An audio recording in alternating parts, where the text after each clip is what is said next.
Dunia ini tak sampai setengah sayap nyamuk. Kau tangkap nyamuk, ambil sayapnya sebelah. Itulah dunia. Itulah yang kau kejar dengan cara haram. Bantai saja, hantam kromo, sikut kiri, sikut kanan. Padahal yang dicari itu cuma setengah sayap nyamuk. Dunia kau kejar, akhirat melayang.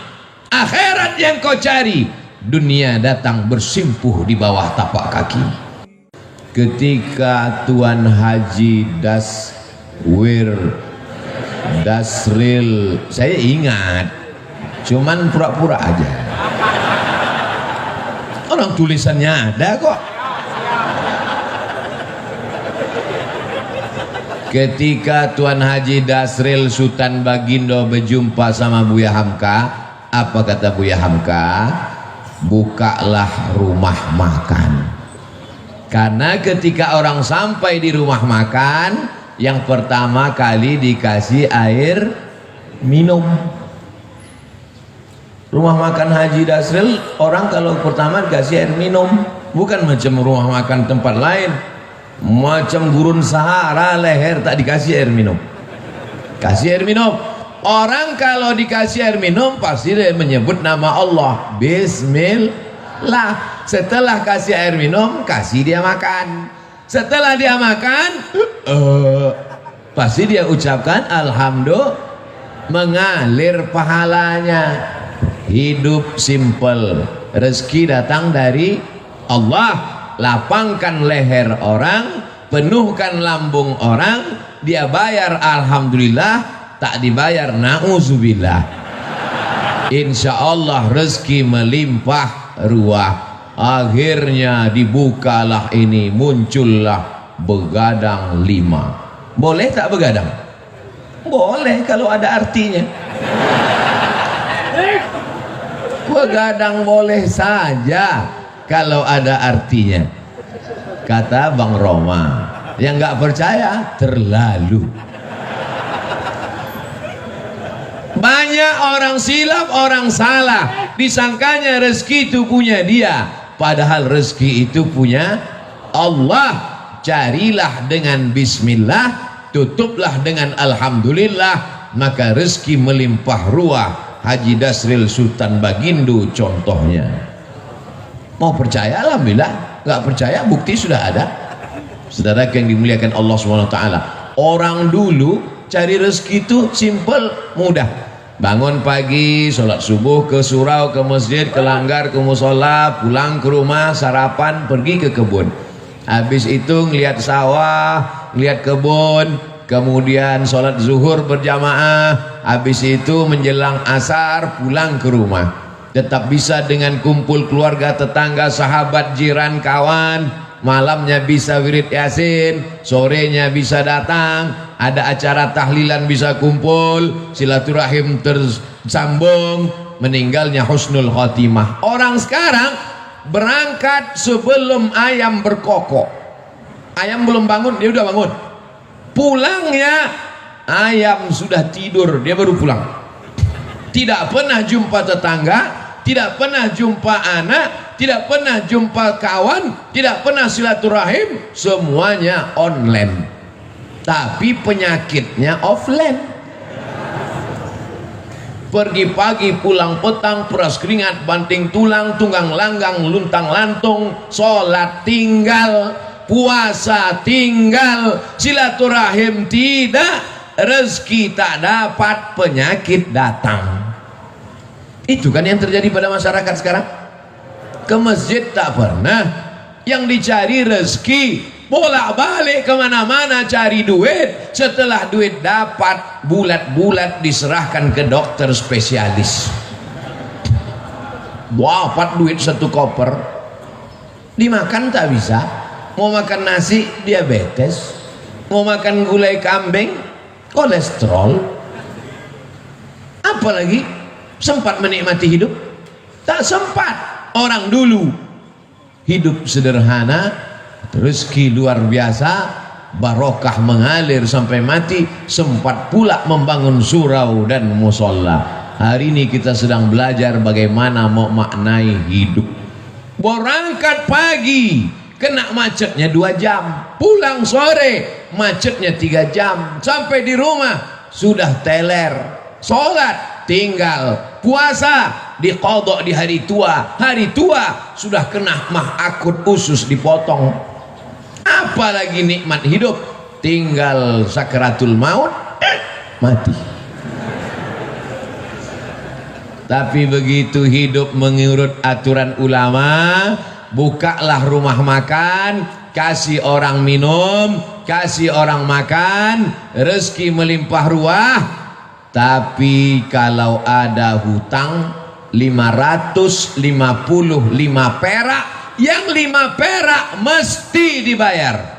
Pesan Buya Hamka, 555 perak utang engkau kepada non muslim, yang 5 perak mesti kau bayar. Kenapa? Karena kalau tak kau bayar, kau akan cari dia di akhirat. Kemana kau mau mencari dia?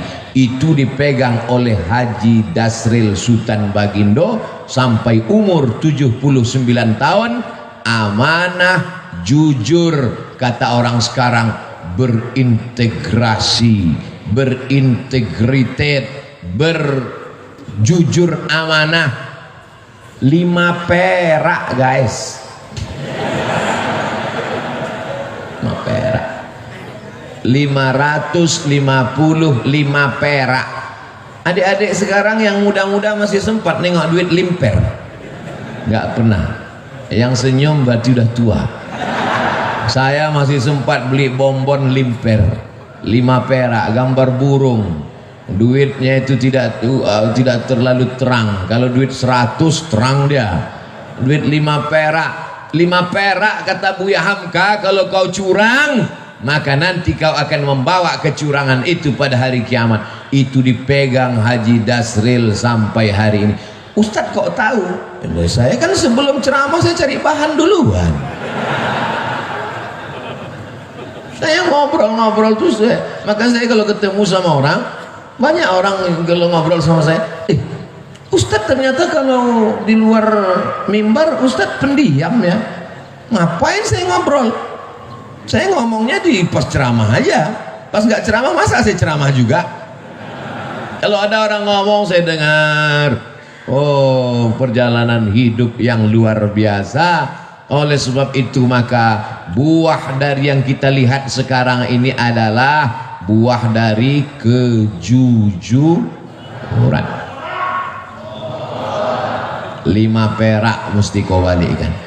Ini kadang kita dikasih orang belanja, nih 100.000, beli nasi bungkus 1 harga 15.000, 85.000 halal. Tak dibalikkan, balikkan. Ingat pesan Buya Hamka ke Haji Dasril, 5 perak. Kenapa tak kau balikkan 5 perak? Alah sikit aja kok. Gara-gara 5 perak itulah kita masuk neraka jahanam. Malunya. Kenapa dia masuk neraka? Korupsi 5 miliar. Bangga kan? Kenapa masuk neraka? Karena menggelapkan APBN. Keren kan? Kenapa masuk neraka? Karena 5 perak. Nerakanya sama pula tuh. Bukan neraka 5 miliar sama 5 perak lain. Yang 5 perak nerakanya 25 derajat Celcius. Mendidih juga otak kepalamu. Diletakkan batu kerikil di tapak kaki, mendidih otak. Yablugh ka'baihi, sampai ke mata kaki. Yaghli biha dimaghuhu, mendidih otak di kepala. Allahumma ajirna minan nar, Allahumma ajirna minan nar, Allahumma ajirna minan nar. Dosa kepada Allah bisa ditebus dengan istighfar, tapi dosa hutang kepada manusia bisa? Gak bisa. Pergi kau ke Makkah nanti setelah habis Covid, menangis di pintu Ka'bah, maafkan ya Allah, 5 perak. Habis tisu setengah kotak, bisa lunas yang 5 perak. Maka aku sampaikan pada jamaah, bayarlah hutang pada tempatnya. Ustaz nyindir nih? Enggak, saya cuma ngasih tahu supaya jangan sampai kita mati su'ul khatimah.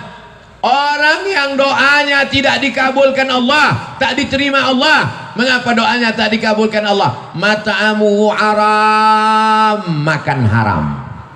Masrabuhu haram, minumannya haram.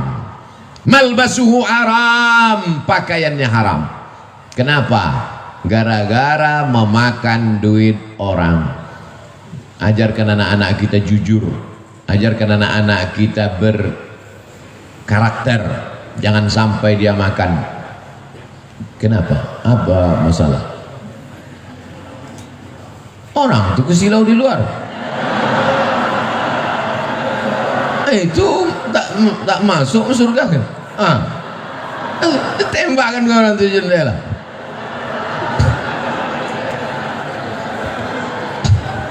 Baru saya bilang jangan aniaya orang. Masya Allah. Ibu-ibu itu layar di atas hidup. Kenapa tak ditonton layar itu? Ada layar dua tak ditonton orang. Itu panitia tidak mau zolim, makanya dipasang layar. Di luar pakai ada layar mereka. Itu juga mereka sangat takut matahari terbit, karena kalau matahari terbit gambar itu hilang. Layar itu kan adanya kalau gelap kan, macam nonton layar tancap mereka tuh di sana. Tapi insya Allah walaupun mereka di luar, mungkin mereka lebih dulu masuk surga dari kita. Mungkin. Man kharaja fi talabil ilmi, siapa yang keluar rumah untuk menuntut ilmu, fahuwa fi sabilillah, maka dia sama dengan orang berjihad fi sabilillah. Pelajaran yang kedua, apapun profesi kita, carilah profesi yang melapangkan kesulitan orang lain, yang mengenyangkan perut orang, yang melapangkan tenggorokan orang, yang memudahkan urusan orang, maka dimudahkan pula urusan hidupmu insya Allah. Ini sekarang orang ini otaknya sungsang, kalau bisa dipersulit kenapa dipermudah? Begitu kan prinsip orang sekarang? Dipersulit, dipersusah, diperpayah. Begitu orang minta, Pak bisa nggak dipermudah? Wani piro, bayar berapa? Dunia ini tak sampai setengah sayap nyamuk. Kau tangkap nyamuk, ambil sayapnya sebelah. Itulah dunia. Itulah yang kau kejar dengan cara haram. Bantai saja, hantam kromo, sikut kiri, sikut kanan. Padahal yang dicari itu cuma setengah sayapnya. Dunia kau kejar, akhirat melayang. Akhirat yang kau cari, dunia datang bersimpuh di bawah tapak kaki. Kalau tak percaya, tanya sama Haji Dasril Sultan Baginda. Cemana dunia ini bisa datang ke tapak kakinya? Kejujuran, jangan makan duit orang walaupun 5 perak. 5 perak tak ada lagi Pak Ustaz, terserahlah, payah kali ceramah sekarang. Siap kita didik anak-anak kita jujur. Saya dulu kalau pulang bawa mobil-mobilan main-main, ditanya dapat di mana tadi? Di jalan mak. Punya siapa? Tak tahu entah punya siapa. Balikkan di mana tempat kau dapat tadi. Kalau tak balik jangan pulang ke rumah. Mobil-mobilan kecil tuh menangislah membalikkan di tepi jalan. Bukan nangis karena jauhnya, sayang ini mobil bagus sekali, letakkan balik. Kalau tak kau balikkan, nanti mobil ini di akhirat akan sebesar mobil asli, kau akan pikul di hadapan Allah Subhanahu wa ta'ala. Cuman saya waktu itu kan anak kecil nggak paham. Kalau paham saya tanya, mana hadisnya, mana dalilnya. Setelah kuliah ke Mesir, belajar hadis, belajar ayat Quran, ternyata ayatnya ada. Wa may yaghlul ya'ti bima ghalla yaumal qiyamah. Siapa yang curang, dia akan membawa kecurangannya hari kiamat.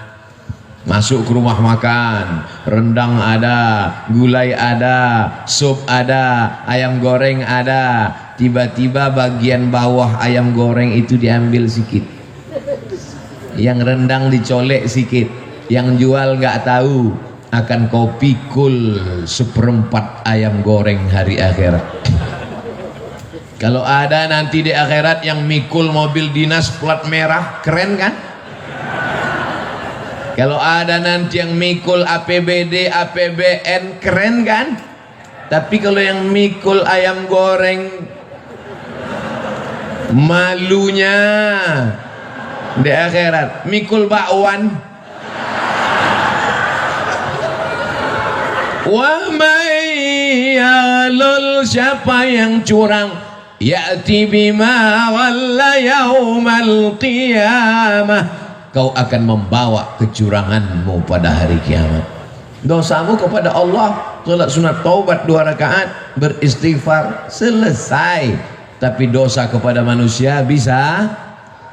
Berapa banyak orang bersalah kepada Haji Dasril, entah berapa goreng ayam, entah berapa rendang sudah diseludupkan orang, pakai bungkus tisu masuk ke kantong. Rugikah dagangannya? Tumpurkah bisnisnya? Tidak. Siapa punya rezeki? Allah. Iyyaka na'budu wa iyyaka nasta'in. Selesai 2 masalah. Masuk masalah yang ketiga. Apa yang dicari dengan bisnis-bisnis ini? Buka rumah makan 1 berhasil, buka begadang 2 berhasil, buka begadang 3 berhasil, buka nggak bisa tidur malam berhasil. Begadang itu kan tak bisa tidur malam. Yang dicari ini sebenarnya apa? Dunia ini kalau dikejar macam menelan air garam, makin ditelan makin haus, makin ditelan makin terbakar. Lau kana libni Adam wadiyan min zahab, seandainya manusia itu punya 1 lembah dari emas, ada gunung, ada bukit, ada emas, apakah dia akan berkata cukup 1?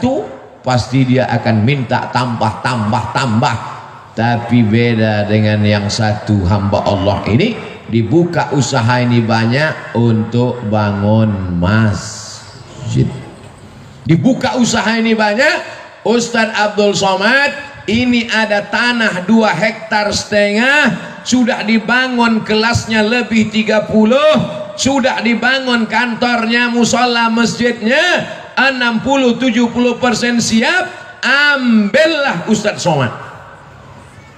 Ustadz Somad takut nanti kalau Ustadz Somad ambil ini berarti mesti tinggal di sini, harus buka cabang di sini. Haji, saya kemari dalam setahun cuma 3 kali saja, karena saya ada tim 14 dari Sabang sampai Papua, Brunei Darussalam, Sarawak, Malaysia, dan dunia ini semuanya. Sebenarnya saya mau ngasih tahu ini bukan Ustadz kaleng-kaleng, itu aja. Jadi saya sudah bagi 14 tim ini, berarti saya gilir setiap 4 bulan sekali saya datang ke Medan, 4 bulan sekali, ke Kepulauan Riau 4 bulan sekali, ke Sulawesi Makassar 4 bulan sekali. Setahun berarti 3 kali. Begitu juga ke Lampung. Nanti kalau ku terima ini haji yang 2 hektar ini, ku bilang aku ambil, tiba-tiba aku tidak datang, kalian sumpah mati tegak aku nanti.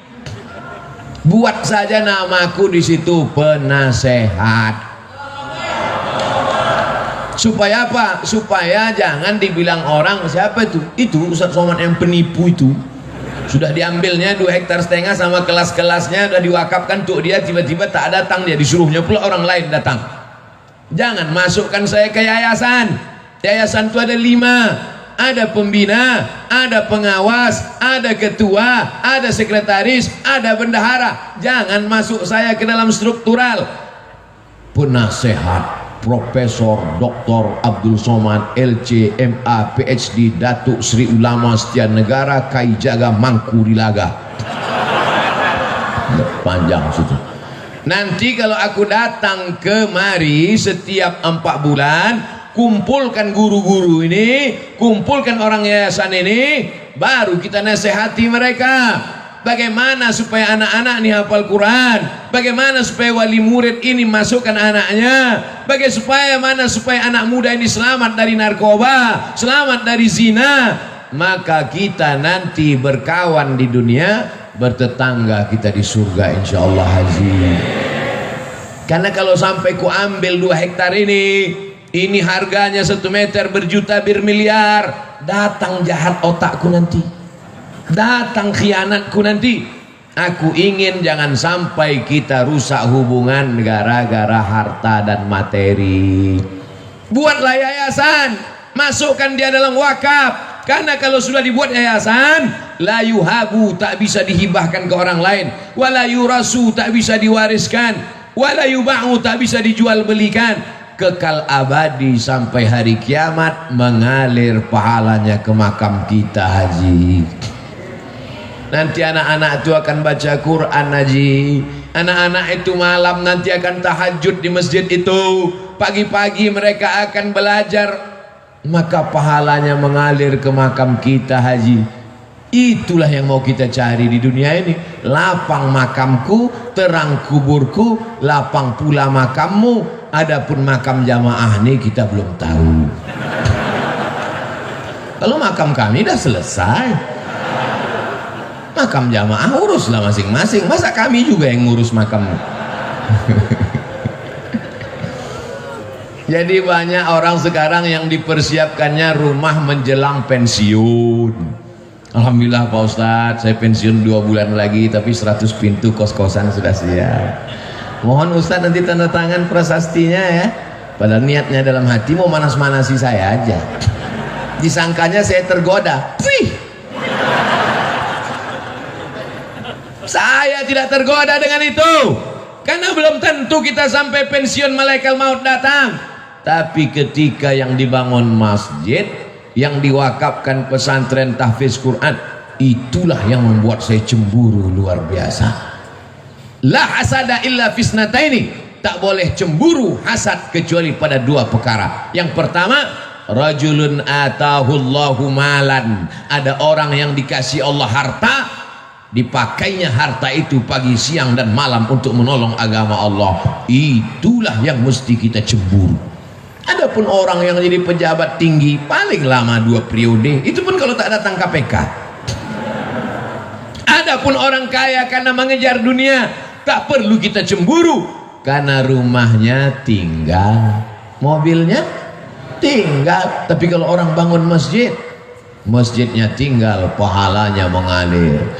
Ustadz Somad, itu ada orang kaya Pak Ustadz, kondominiumnya 100 lantai ke atas, 100 lantai pula ke bawah. Di lantai bawah tuh Pak Ustadz, air semua, macam tinggal di akuarium Pak Ustadz. Saya tidak terpukau, saya tak cemburu sedikit pun, karena yang 200 lantai itu kalau dia mati tinggal. Tapi kalau dia bangun 2 hektar dengan 30 sekian kelas, dengan surau langgar musola, dengan penghafal Quran, anak hafal Quran 1 hari ngulang hafalan 2 juz, 1 bulan hatam 2 kali, setahun hatam 24 kali, anak yatim diberikan gratis. Itulah yang kita cemburu, karena kita belum bisa melakukan itu. Betul? Tapi Abdul Somad dimuliakan, dibuat penasehat Abdul Somad, selesai, dapat saya amal jariahnya. Tapi belum tentu pasti juga lagi. Ini masih dalam tahap penjajakan.